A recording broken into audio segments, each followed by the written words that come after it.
పెరుగు పడుతుంది, నువ్వు ఎట్లా ఇస్తున్నావు ఏం కాదని బెదిరించాడు భార్య.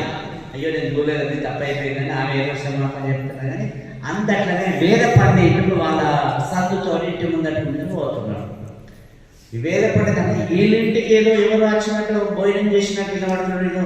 ఇటు దుర్మార్గంతో అంటున్నాడు, ఇంకా స్వామి తింటున్నాడు, ఇట్లా ఎట్లా చేసినాడు. వీళ్ళిద్దరి మాట భార్యాభర్తలు భగవంతుడే ఉన్నాడు అక్కడ.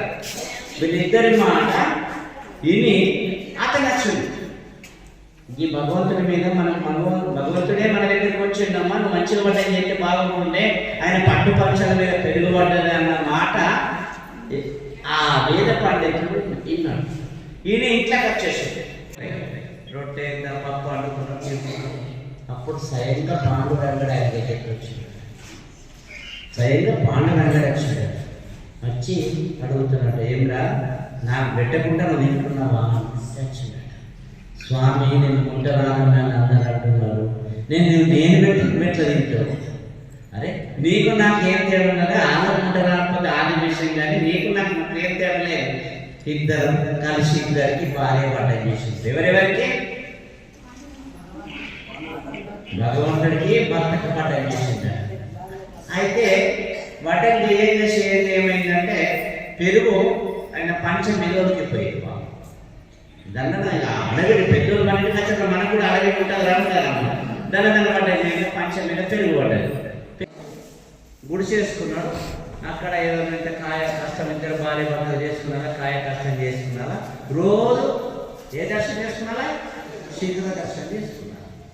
ఇక రోజు శీఘ్ర దర్శనం చేసుకున్నారా, రంగా రంగా రంగా రంగా రంగా భగవంతుడు నామస్మరణ చేసుకుంటా అట్లా జీవితం గడుపుతుంది. జీవితం గడిపే వరకల్లా ఒకరోజు భగవంతుడు